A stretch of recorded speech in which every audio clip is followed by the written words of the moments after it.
ആദ്യമായി എനിക്ക് ചോദിക്കേണ്ടത്, ഈ ഇത്രയും കാലത്തെ സിനിമാ ജീവിതത്തിൽ 34 വസന്തങ്ങൾ കണ്ടിട്ടുണ്ട്, 34 വേനലുകൾ കണ്ടിട്ടുണ്ട്. ആ ഒരു ഫീലിംഗ് ഉണ്ടാവുമല്ലോ, അതിനെക്കുറിച്ചൊന്ന് പറയാമോ സർ? അതിനെക്കുറിച്ച് അങ്ങനെ പെട്ടെന്ന് പറയാൻ പറ്റുന്ന കാര്യമല്ല. ഒരു കാര്യം, ഇതൊരു ബ്ലെസ്ഡ് ഇൻഡസ്ട്രിയാണ്. എല്ലാ പെർഫോമിംഗ് ആർട്ട് ഇൻഡസ്ട്രിയിൽ വെച്ച് നോക്കുമ്പോൾ സിനിമ എന്ന് പറയുന്നത് വളരെയധികം മാറ്റമുള്ള ഒരെണ്ണമാണ്. അതിനൊരുപാട് പോസിബിലിറ്റീസും ഒരുപാട് റീച്ച് ഉള്ളതാണ്. എൻ്റെ റെസിപ്പി എങ്ങനെയാണെന്ന് ആർക്കും അറിയില്ല. അപ്പം അത്തരം അതിനുള്ളിൽ ഇത്രയും വർഷമായിട്ട് നിൽക്കുക എന്ന് പറയുന്നതിന് ആദ്യമേ ദൈവത്തിനോട് നന്ദി പറയുന്നു.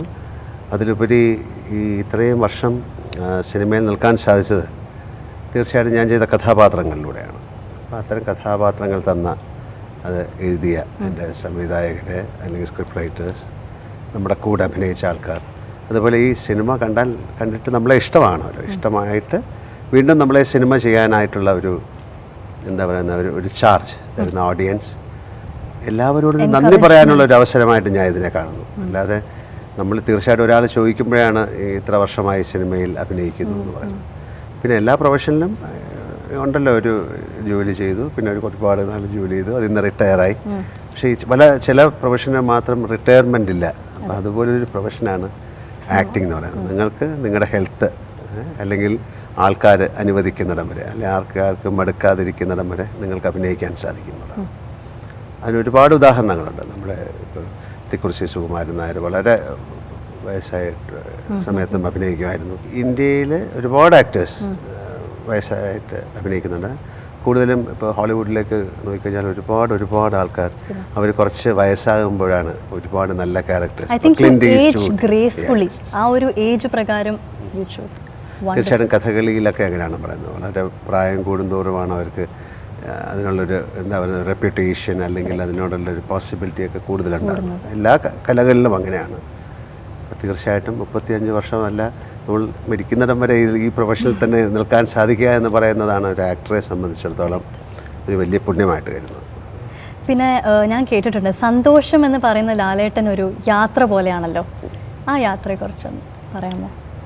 അങ്ങനെയല്ല, നമുക്ക് എപ്പോഴും സന്തോഷിക്കാൻ, സങ്കടപ്പെടാനുള്ള കാരണങ്ങളില്ലെങ്കിൽ സന്തോഷിക്കുക എന്നുള്ളതാണ്. പെട്ടെന്നൊരു കാര്യം കേട്ടപ്പോൾ ലോകത്ത് ആദ്യമായിട്ട് സംഭവിക്കുന്ന കാര്യങ്ങളിലാണ് കൂടുതൽ സങ്കടപ്പെടേണ്ടത്. നമുക്ക് നമ്മുടെ ജീവിതത്തിൽ അല്ലെങ്കിൽ മറ്റുള്ളവരുടെ ജീവിതത്തിൽ അല്ലെങ്കിൽ നമ്മുടെ കാഴ്ചപ്പാടിൽ അല്ലെങ്കിൽ നമ്മുടെ ചുറ്റുമുള്ള കാഴ്ചപ്പാടിലൊക്കെ പണ്ട് സംഭവിച്ച കാര്യങ്ങൾ തന്നെയാണ് വീണ്ടും സംഭവിച്ചുകൊണ്ടിരിക്കുന്നത്. ഒരുപാട് ആൾക്കാർ പഴയ കാലത്തെ സങ്കടങ്ങൾ ഷോൾഡർ ചെയ്യാന്ന് പറയും. നമ്മളിങ്ങനെ ക്യാരിങ് സാക്സ് ഓഫ് ഇമോഷൻസ് എന്നൊക്കെ പറയും. അപ്പോൾ അത് വലിയ രീതിയിൽ സംസാരിക്കേണ്ട ഒരു സബ്ജക്റ്റാണ്. അപ്പോൾ നമുക്ക് സന്തോഷിക്കാനുള്ള എല്ലാ പോസിബിലിറ്റീസും ദൈവം തന്നിട്ടുണ്ട്, അല്ലേ?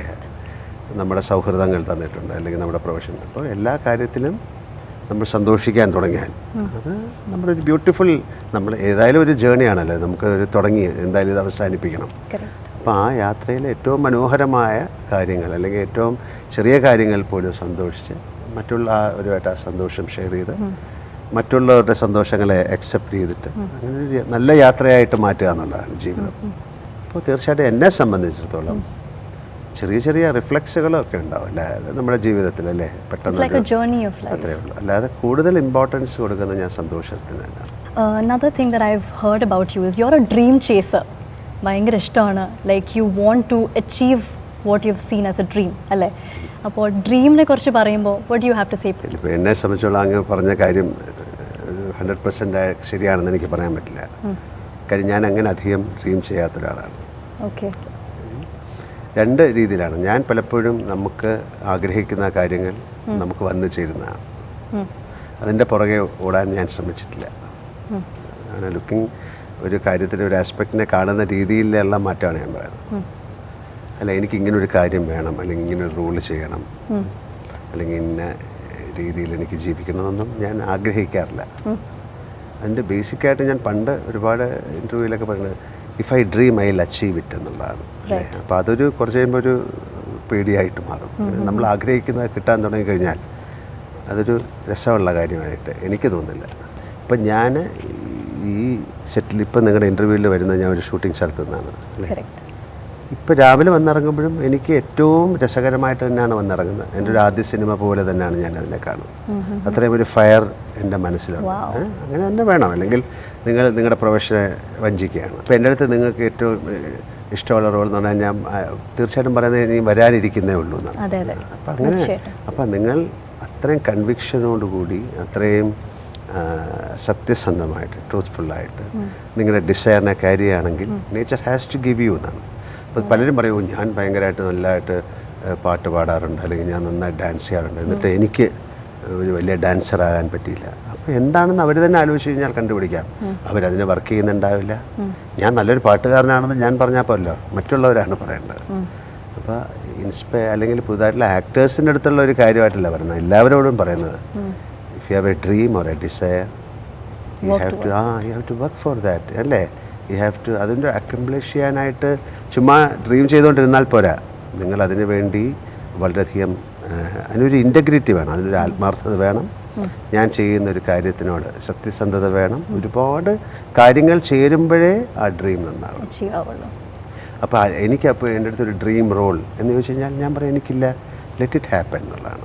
പിന്നെ മാറിപ്പോയ സ്ത്രീ പുരുഷ ബന്ധങ്ങളെ കുറിച്ച് എന്താണ് പറയാനുള്ളത്? എല്ലാം മാറിക്കൊണ്ടിരിക്കുകയാണ്. അപ്പോൾ നമ്മൾ കുറച്ച് പേർക്കേ ഉള്ളൂ ഈ പ്രോബ്ലം. ആ സിസ്റ്റമിൽ അല്ലെങ്കിൽ അതിനെ ഇഷ്ടപ്പെടുന്നവർക്കാണ്. മറ്റവർ പറയുന്നത് എന്താ ഞങ്ങൾ ചെയ്യുന്നതുകൊണ്ട് എന്താ കുഴപ്പം. അപ്പം നിങ്ങൾക്ക് ഇഷ്ടമുള്ള കാര്യങ്ങൾ നിങ്ങൾ ചെയ്യുക, അല്ലെങ്കിൽ മറ്റുള്ളവരെ കുറ്റം പറയാതിരിക്കുക എന്ന് പറയുന്നതേ ഉള്ളൂ ഇനിയിപ്പോൾ. പക്ഷേ തീർച്ചയായിട്ടും ഇതിനെ എന്തായാലും ഇതൊരു സൈക്കിളാണല്ലേ, എന്നാണ് വിശ്വസിക്കുന്നത്. അതിങ്ങനെ കറങ്ങി വീണ്ടും നന്മയിലേക്കും തിന്മയിലേക്കും ഒക്കെ മാറിപ്പോകും.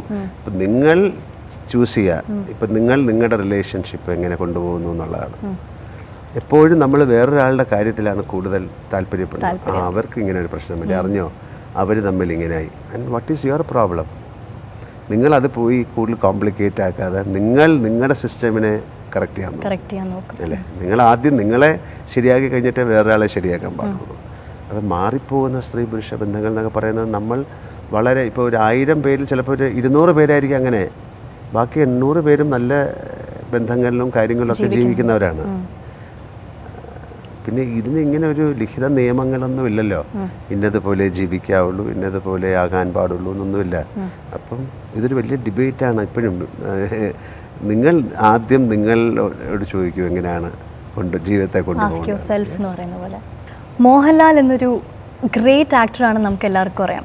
U are an amazing actor. You have delivered ഇത്രയും നല്ല movies to us. Recently you are part of AMMA association cricket team.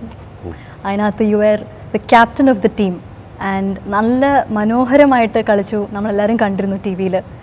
ആ ഒരു എക്സ്പീരിയൻസ് എങ്ങനെ ഉണ്ടായിരുന്നു, ഫ്രം ആക്ടിങ് ടു ബീയിങ് ഒരു captain of a cricket team? അതെങ്ങനെയായിരുന്നു? അല്ല, അങ്ങനെ ഞാൻ ക്രിക്കറ്റ് കളിക്കുന്ന ഒരാളല്ല. ഞാൻ കളിച്ചിരുന്നു, ഞാൻ കോളേജിൽ സ്കൂളിലൊക്കെ പഠിക്കുമ്പോൾ. അന്നൊന്നും ക്രിക്കറ്റിന് ഇത്രയും എന്താ പറയണ്ടത്. ഇപ്പോൾ ക്രിക്കറ്റ് എന്നൊക്കെ പറയുന്നത് ഭയങ്കര ഒരു പവർ ഗെയിമാണ്, ഒരുപാട് ടെക്നിക്സും കാര്യങ്ങളൊക്കെ. പക്ഷേ this is more of A gathering ആണ്. ഇതൊരു സ്പോർട്സ്മാൻഷിപ്പ് എന്ന് പറയുന്ന സാധനം നമ്മുടെ സിനിമയിലേക്ക് കൊണ്ടുവരികയാണ്. അപ്പോൾ ഒരുപാട് ഗുണങ്ങളുണ്ട് അതിന്. കാര്യം അതിനൊരു ഡിസിപ്ലിൻ ക്രിയേറ്റ് ചെയ്യുന്നുണ്ട്. ഒരു സ്പോർട്സ്മാൻ ഒരു എന്താ പറയുന്ന ഒരു റെസ്പോൺസിബിലിറ്റി ആക്ടേഴ്സിൽ വരുന്നുണ്ട്. ഒരുപാട് കാര്യങ്ങളുണ്ട്. അപ്പോൾ ആ കളിക്കുന്ന സമയത്തൊക്കെയുള്ള ആൾക്കാരുടെ ഒരു ഉത്സാഹം, അല്ലേ? അല്ലെങ്കിൽ നമ്മുടെ ടീമിന് ഈ കപ്പ് കൊണ്ടുവരണം എന്നൊക്കെ പറയുന്നതിൻ്റെ ഒരു രസകരമായ ഒരു കാര്യമാണ്. ക്യാപ്റ്റൻ എന്ന് പറയുന്നത് ഞാൻ ഇപ്പോൾ നോൺ പ്ലേയിങ് ക്യാപ്റ്റൻ പോലെയാണ്. എനിക്കങ്ങനെ ഇറങ്ങി കളിക്കാൻ, പക്ഷേ കളിക്കാം. അവരുടെ കൂടെ ഞാൻ ലാസ്റ്റ് ഗെയിമൊക്കെ കളിച്ചു. പക്ഷേ അടുത്ത വർഷമൊക്കെ നമുക്ക് ഒരു ബെറ്ററായിട്ട് നമുക്ക് കളിക്കാൻ ആൾക്കാരുണ്ടാവും. പിന്നെ ഇത് വളരെയധികം ശ്രദ്ധിക്കപ്പെട്ടു. കാര്യം ഇന്ത്യ മുഴുവൻ ശ്രദ്ധിക്കപ്പെട്ട ഒരു കളിയായിട്ട് മാറി. ഒരുപാട് ടീമുകൾക്ക് ഇതിലേക്ക് വരണം എന്നിപ്പോൾ ആഗ്രഹമുണ്ട്. കാര്യം പഞ്ചാബ് അല്ലെങ്കിൽ ഭോജ്പുരി എന്നൊക്കെ പറയുന്ന ആൾക്കാർ വരുന്നുണ്ട്. അപ്പോൾ ഇത്രയും ആക്ടേഴ്സിനെ ഒരുമിച്ച് നമുക്ക് കാണാം.